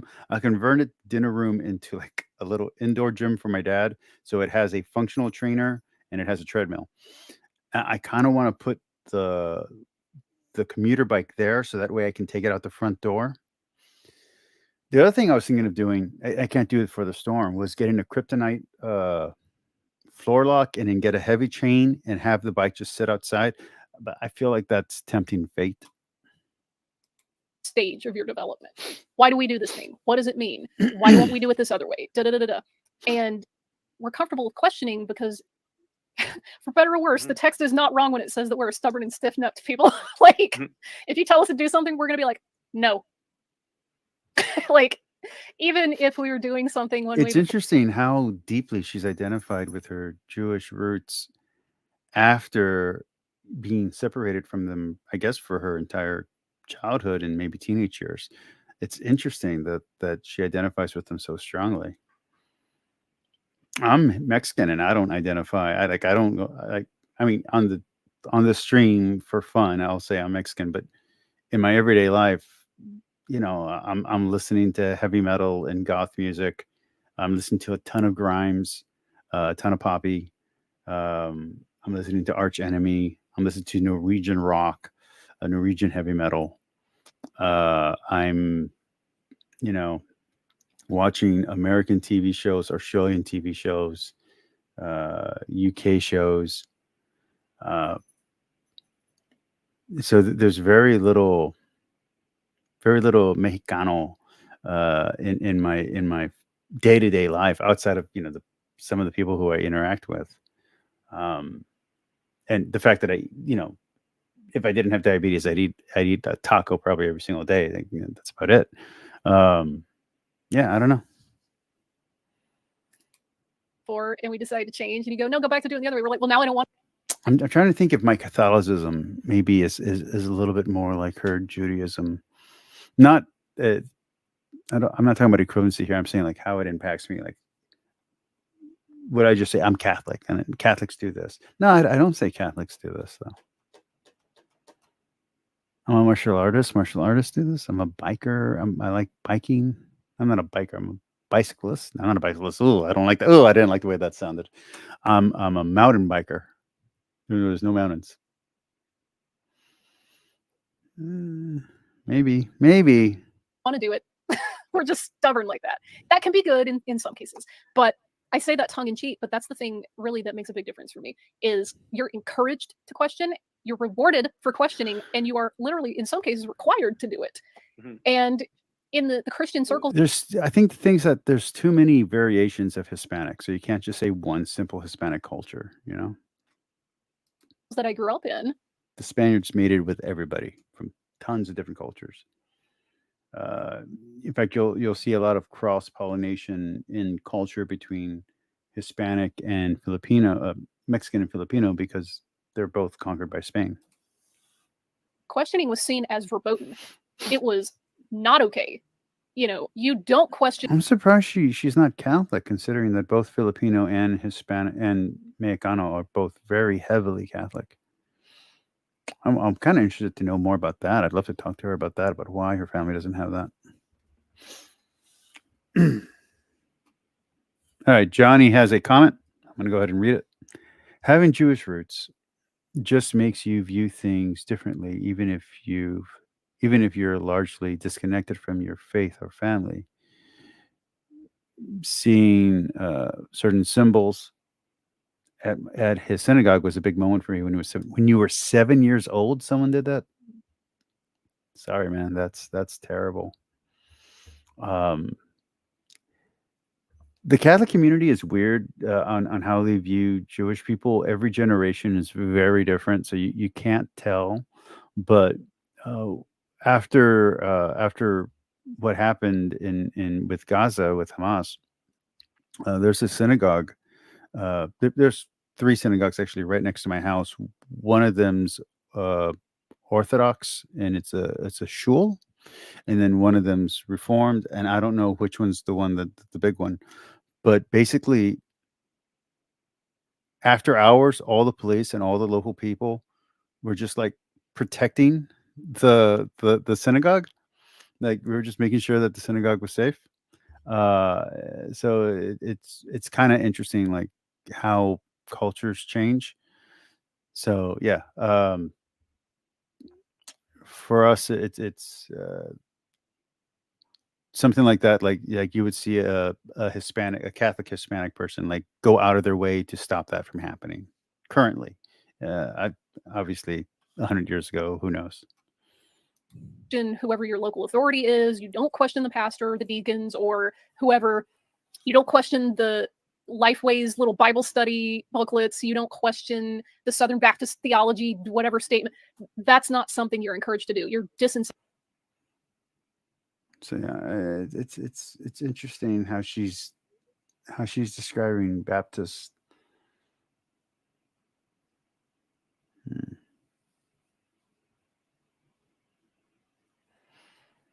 I'm glad they hired private security, man. I'm really sorry that happened. That's terrible. There was someone who did that to some Catholic churches and some, well, I guess the Jewish synagogues that are here, and we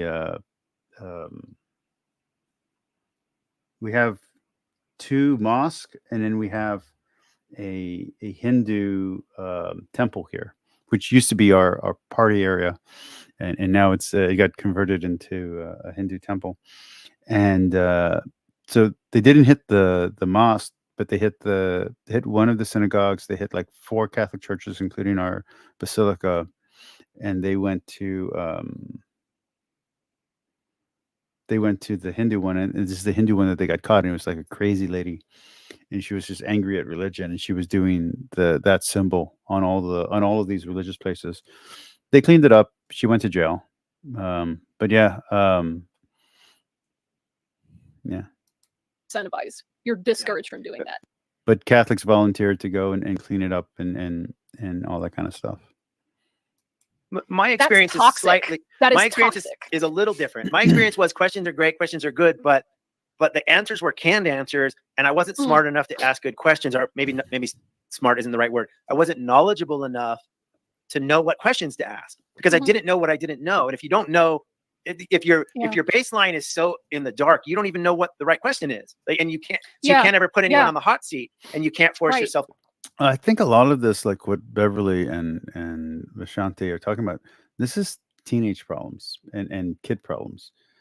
I think when you're an adult and you get out of college, if you're still reading material the way that a child reads it, and you're just taking it at face value. I think there are bigger problems than your theology. And you know, I said this on my video answering Kelly Powers. Some of the stuff that I said isn't indicative on the video that I'm responding to. It's on the previous video of his that I watched, where his understanding of the Bible was not just literal, but it was shallow. It was a literalist, shallow reading of the Bible.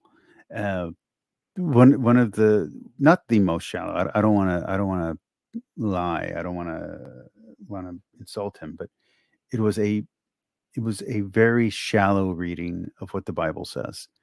And so I wasn't impressed with Kelly Powers at all because of that.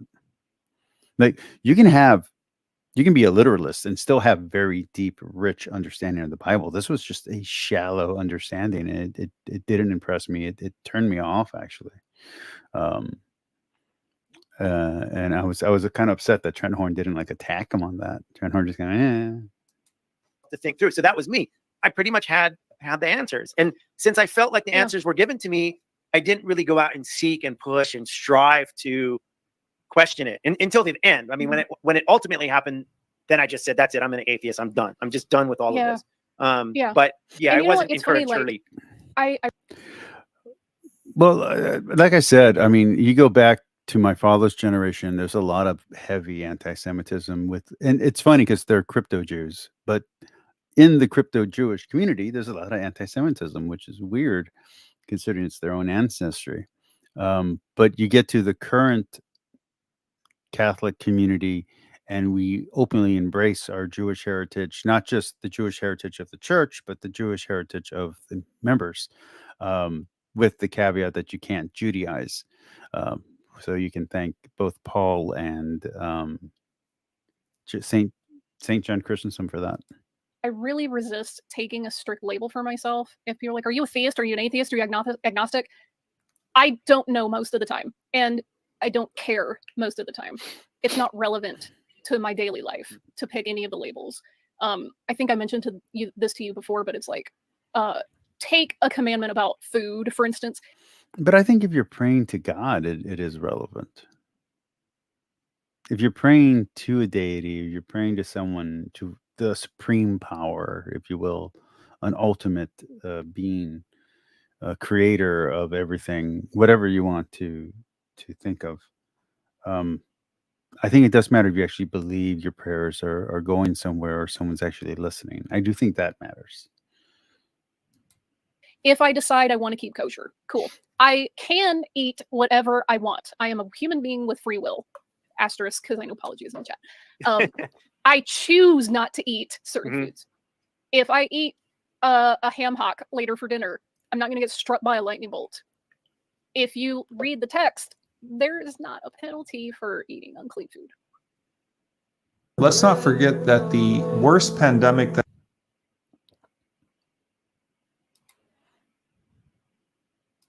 You mean there's no, you don't go to hell for? By the way, I think we talked about this yesterday. I am going to be doing Mormon week next week, and then the week after that will be Christian stuff, and then the week after that will be Judaism week, which I had not done Judaism week. So it's going to be fun to do Judaism week. That's going to be in 3 weeks, Judaism week. Next week, Mormon week. Week after that, Christianity stuff. And then the week after that, Judaism week. For that, come on. No, we don't believe in hell, which is also, that was a big thing, is trying to get over the fear of hell. Oh my God. Talk about a release. Well, that's not true, because there are some Jewish sects that believe in hell, especially the Kabbalistic sects. So there is a belief of hell in Judaism, even if it's not a universal belief. There are sects in Judaism that do believe in hell. So she's overgeneralizing. Of a burden is not being afraid of hell. That's another thing that kind of incentivizes people to not question authority. And again, that's toxic, because like if you're using fear to control people or to keep people in your group, that's toxic and that's harmful, like for real. There's a couple of things, like when I talk about emotional and social healing for myself, it was very therapeutic for me to engage with like the I'm so sorry, I keep checking my nose. That I cleaned out my garage. There's a hurricane coming to where I'm living, and I had my entire gym sprawled out, and I'm now trying to corner it back to how it was. Uh, Basically, when I was a teenager, I had like my dad allowed me to use half the gym. I'm trying to do that with my current situation, and it's just then there's a lot of gunk in there. Talmud, which is a compilation. It's like an anthology of several centuries of Jewish dialogue and jurisprudence. I like that comment. So Johnny says he thinks that a lot of Jews treat prayer as a community thing in good times and a God thing in hard times. There's some wisdom literature in there. There's some legal stuff. There's arguments. There's consensus on very little. There's history, tradition. There's all sorts of stuff in there. But it's an ongoing conversation. It's not considered the be all end all. It's, hey, what did the earliest people who wrote this A little less than 30 minutes, 25 more minutes on the stream. stuff down think about X topic? And you go and they start debating a topic, but they break it down into like the smallest conceivable parts. Like the first tractate of the Talmud, both in the Bavli and the Yerushalmi, is called Berachot, or blessings. So I've been spending my extra cash for the last few years collecting the Art Scroll commentary on the Bible. I believe I'm on Jeremiah currently. I just finished the writings, and I have the 5 Megaleos. I have 4 more to buy, and then I'm done. I don't know if I want to spend the money on the Talmud. I was thinking about buying just the intro to the Talmud, because that's its own thing. Like it's just the intro that explains all of it. I have 4 like selections of the Talmud. I have the Penguin. I have the Western Religion Classics, Western Spiritual Classics, and then I have like a weird Shabala Press one. I love Shabala Press. Like I use them for a lot of my Asian philosophy stuff. So I like Shabala Press, even though they're niche-y. I still like them. I still like the niche. But I don't know if I want to spend that. And also, I got so much Christian stuff to read currently. I don't know if I want to spend the time or the money buying the library of the Talmud. I mean, I'll be 60 by the time I get done reading that. And the opening conversation is, hey, we know we're supposed to say the Shema, which is Deuteronomy 6:4. And we say it usually twice a day, once in the morning, once at night. But how late at night can you say it before it starts to become morning again? And so they go, okay. Is buying a copy of the Mishnah, is that worth, will that kind of get me over the hump of just buying the intro to the Talmud and then get the Mishnah and then just be cool? Echo, turn on library. What delineates nighttime from morning time? What delineates nighttime from just afternoon or evening time? And they start going back and forth on the different like intricacies of this. And one guy goes, well, I let my kids say it until dawn. And another guy goes, well, I cut them off at midnight just to be on the safe side. And then they start going, okay, but if you give them until dawn, how do you mark dawn? Because it's not like we go from pure black darkness to the sun going dawn. And there's the same question with the Liturgy of the Hours in the Catholic Church, is when to pray. So we have hours. The hours have changed. So traditional Catholics will say that there's a strict rule in the hours, but there's not. There's the Benedict version. There's just different versions of it. In general, it's dawn, midday when the sun's at the highest, when the sun dusk, dawn, midday, dusk, and then midnight. That's the general 4 that we can kind of all agree on. But there's other in between hours, and so instead of having the argument, they just simply suppress those hours. That's a way to get an answer, is just simply suppress the hours that are controversial. There's like a gradual increase of light before you see the sun come over the horizon, right? And this is shit that I never would have thought to argue. I probably never would have gotten that deep with it. And sometimes it's tedious, but I was like, oh, they're literally going down to like the randomest, smallest subdivisions of this argument. But the thing is, with that conversation, they do not come to a consensus. somebody raises a topic in terms of like, oh, well, it makes me think of this comparison, or they're using an analogy, and then they're off to another topic. It's not like, and then they all decided that exactly 3:45 a.m. is when the cutoff date for saying the Shemayas. That is not something that happens in that particular text. You get two essentially not that different cutoff periods, but even then, it's So for the Catholic one, the one that we still use that's still in question is when do we do the readings? So there's so you have your mass readings and you have your daily readings, but then in the liturgy itself, in the official prayer of the church, you have basically it's like set up like a psalm.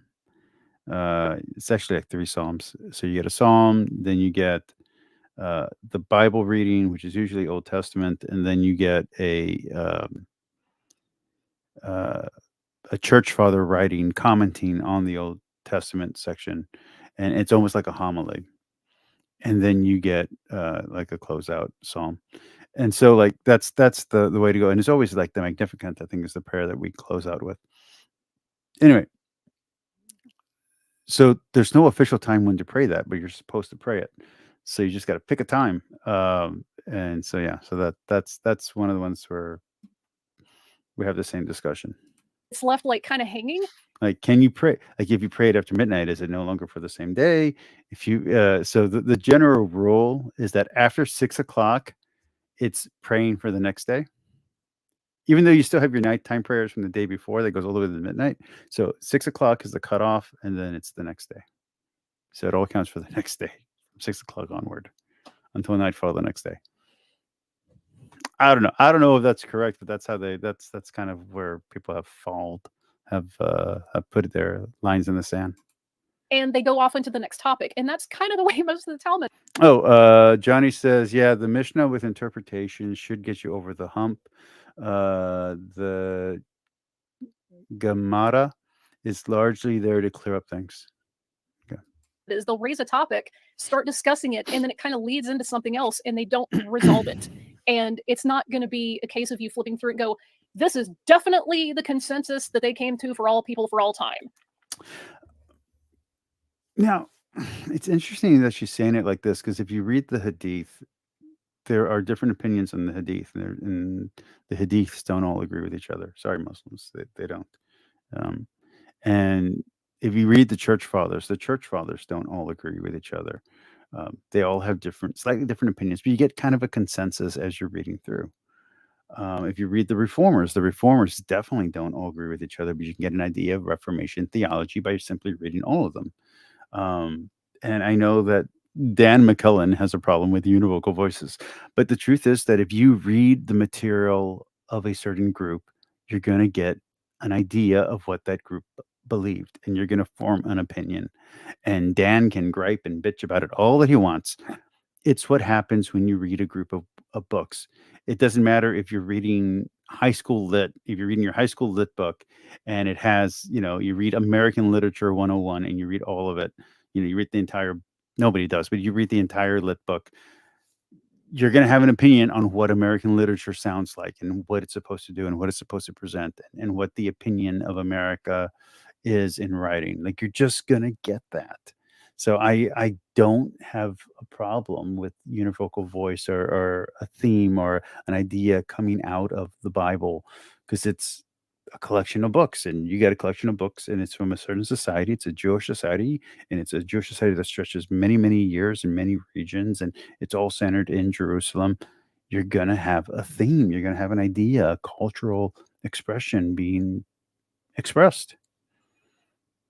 The cultural identity being expressed. I don't know. I have to work on my wording on that if I ever remember to continue this conversation in the future.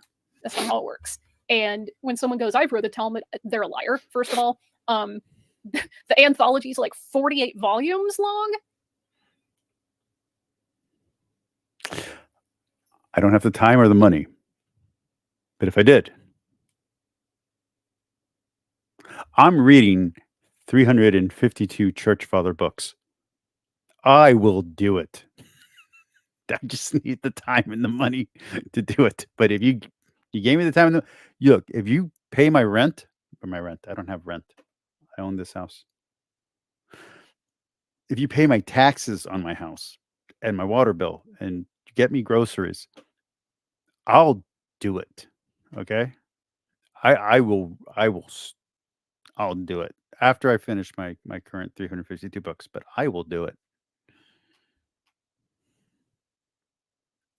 And if you read 1 page a day of the Babylonian Talmud, it's going to take you 7.5 years to get through it. Meet your next pillow.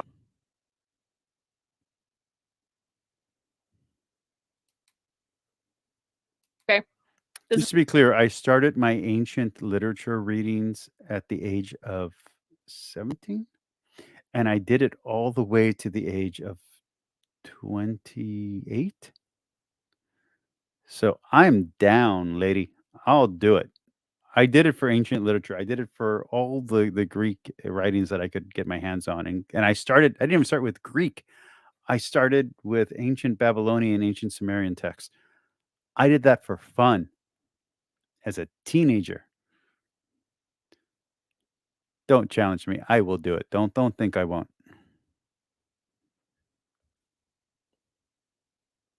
It's true. This is not short. This is not something you do over a weekend. And that's just one of the 2 Talmuds. That's the Babylonian Talmud. The Yerushalmi Talmud is a lot shorter, but it's still going to take you several years if you just do one single.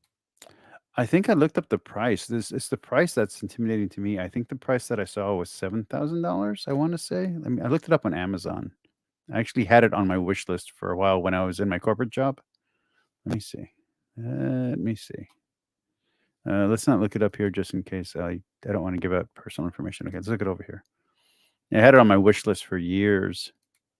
Page a day. I And barely took it off this year. when I the quit my corporate debate job. and the discussion because I and can't the afford it anymore. interaction, that's part of the process. That's part of the point. That's what we're doing. We don't take some one authority that goes, this is the way it is, don't question it. We go, what does this mean? Why is it written this way? How does this apply to us? Does it apply forever? What are the circumstances in which it does and doesn't apply? This is just like a dialogue. It's not a decree. And one of my favorite stories from the Talmud is rabbis arguing about the ritual. Okay, I said state of the oven. 7,000. I'm sorry. It's $2,899. I spent $10,000 on figurines that were eventually stolen from me. Okay.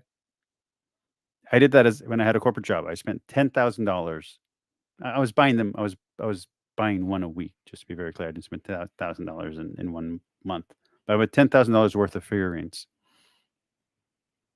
$3,000 worth of books. That's not a challenge. You get me back into corporate America, get me back into selling. My first $5,000 paycheck, I'll buy this and there you go. It's in my collection. Whether or not I ever get to it, that's a different question altogether, different story. And one rabbi goes, oh, it's clean in all these circumstances. And the rest of the group is like, no, it isn't. And he says, yes, it is. I'm going to give you some miracles to prove it. So he uses the example of a tree that uproots, and they go, well, we don't listen to miracles from trees. He talks about a river, and the river flows backwards, and they're like, well, we don't listen to 10 more minutes, okay? I'm going to go 10 more minutes. magic tricks about rivers. And he says, well, what about the walls of the building? They're going to crash down to prove me right. This miracle is going to prove me right. And the walls start to cave in, and somebody jumps up and goes, hey, walls, this is none of your business. This is human stuff. Stay out of it. And the rabbis are like, yeah, we don't listen to magic tricks about walls. And by this time, the original. I might have to cut the stream early. My stomach just kind of turned a little bit. I ate 2 hot dogs today, so I haven't eaten bread in 2 weeks. Since I had my diabetic episode, I haven't eaten any bread. So, yeah. This guy's getting really frustrated that they keep telling him that all of his proofs aren't enough. And so he kind of stomps his foot and is like, if I'm right and I know I am, heaven's going to prove it. And in the story, this voice comes out of heaven and goes, Rabbi so-and-so is correct. The law follows his ruling. And the rabbis go, yeah, but Deuteronomy 30 says the law's not in heaven. So we don't listen to voices from heaven. When I read that as a Christian, I was like, how dare. No, but that matches what Paul says. Paul says, even if the angel should give you a different scripture, you don't listen to them. So it's the same principle in Christianity. So you weren't reading your Bible, young lady. Dare you question the voice of God? And I read that now and I'm like, hey, God, we don't just listen to some random authority. Woo! And Well, I don't listen to some random authority. I listen to the authority of the Catholic Church and the Pope. Magisterium. Rock on. Their rationale for quoting, like, I think it's Deuteronomy 30 or 33, where it says, the law's not in heaven, that you should say, who's going to go up and get it As soon as this hits 1 hour, I'm going to go ahead and call it. for us, not across the sea, that you should say who's going to go over there and bring it back, that we can do it. Da, da, da. And they're quoting that in essence to say, hey, you had all this time to make your edits to the post, and once you published it, we'll take it from here. If you wanted to make changes, you could have done that before you hit the publish button, right? And like, what use does I do have one of the Art Scroll books that I have has Midrash in it, but it's not the Midrash, if that makes any sense. And then there's a Jewish commentary that I have that's a Midrash, but it's not the Midrash. So I'm familiar with them, and I'm familiar with some of the stories with them, especially with some of the more interesting commentary on some of the more obscure stories. Like there's a lot more in the story when you go into. Anyway, you know it. But I've never actually read the Midrash. Like I it's on my collection of things to buy. It's not that expensive. I just, because I'm doing this huge project with the church fathers, I just didn't feel like buying one more book and not reading it. Didn't seem like the right thing to do. It didn't seem financially responsible. God have for laws anyway? Like, God's in heaven. God doesn't have to deal with earthly crap. So why does God care what we're doing with it? But I like that story so much because it's like, hey, Have you read the Midrash? And have you, Johnny? Do you have any experience with the Talmud? Just out of curiosity. Flesh bags, dealing with human flesh bag things. This is stuff that we need to decide what to do with. We are the ones who are living this mortal life, and having just one guy make a decree. I think she's reformed, because I don't think the Orthodox would let her do this kind of study, or am I wrong on that? Would the Orthodox allow a woman to study in this way?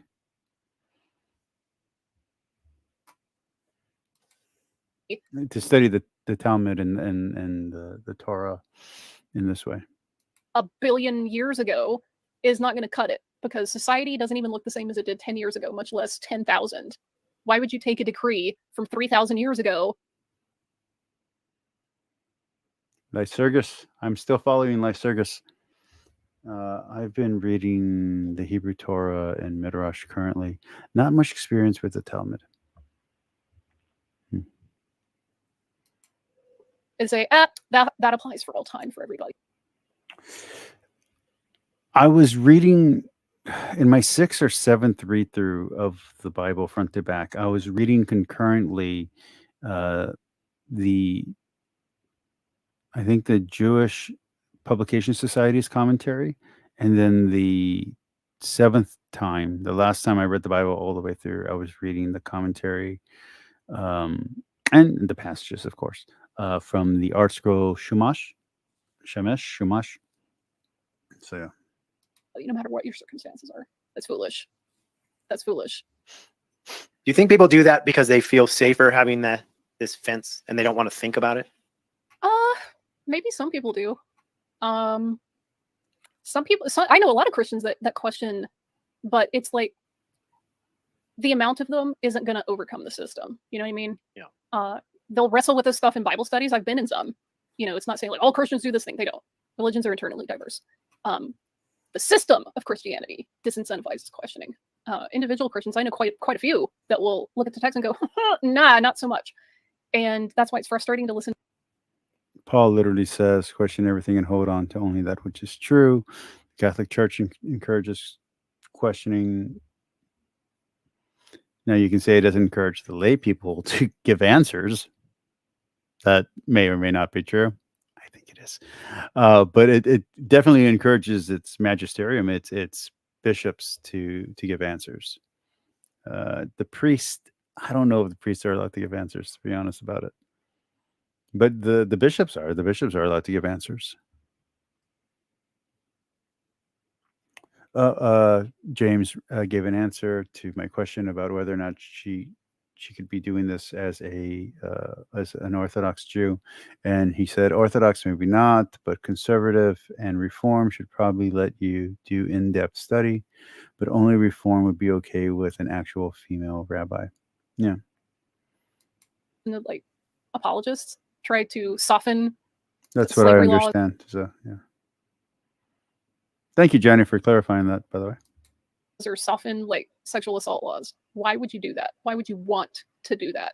It's okay to look at it and go, yeah, I think we're just not gonna we're not gonna apply that part. That's no. Yeah, it's a lack of being able to be honest intellectually with the text, and to be and to live in a world in which subtlety and non-binary black and white thinking doesn't apply. And you can say, that some of these questions are, we don't have the answer from God written in stone, so we got to think about it like the humans that we are. We got to work out in society, and we might not have all the answers, but that's okay, right? It's okay not to. We try to be absolute with math. Like if we're sending a rocket ship up, we want the math to be perfect. Yeah, but yeah, it better be. The math better be perfect. Yeah. But if we're deciding we're deciding how to build a playground, maybe the slide can be 11 feet or 8 feet, and maybe I'm being a little silly here, but rules of the game, right? If we're going to play basketball, we can be flexible. That's another thing. So even for Jews who choose to be very strict in their ritual practice, even then, we not only I wonder if she could get along with Ben Shapiro at all. I don't know. I'm just curious. But encourage exceptions when human life is at risk. So if you were, for instance, to live in Brooklyn in one of the Orthodox neighborhoods, if you start having a heart attack on the Sabbath. What's interesting is because we do have an Orthodox shul, we do have the little markers now. So they put on, not the Reform, the Reform don't, but the shul, they put on the hat and they put on the curls and they do the walk. It's very interesting. It's very, very interesting. At first, I'll be honest, when I didn't know that the shul was an Orthodox shul, when I just thought it was a shul, I thought they were like Mennonite or Amish. You know what I mean? I thought, like, do we have an Amish community here? Like it was really interesting. Despite myself being somewhat secular, I enjoy engaging with my conservative rabbi, and I was surprised how much he told me he learned about biblical criticism studying in Israel. That's a nice thought. Call it ambulance. There are literally Orthodox Jews who work as like EMTs because heart attacks don't care what day of the week it is. And if someone's going to die, take them to the hospital, right? That principle of, hey, if a human life is at stake, break a law. All right. That's good there. I'll wait till the commercial ends and then we'll call it a night.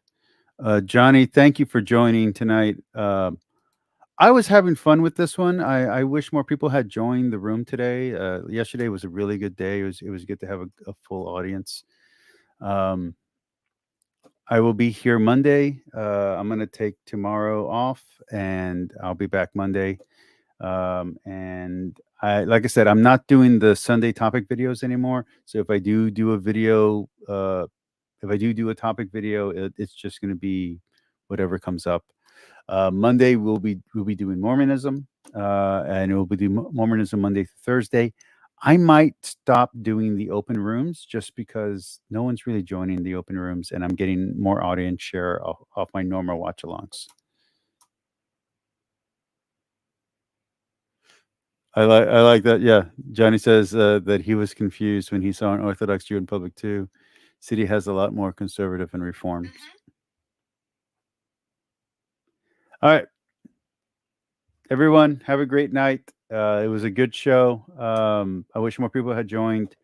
Again, Monday, Mormonism week, and we'll have fun next week with Mormons. Everyone, good night.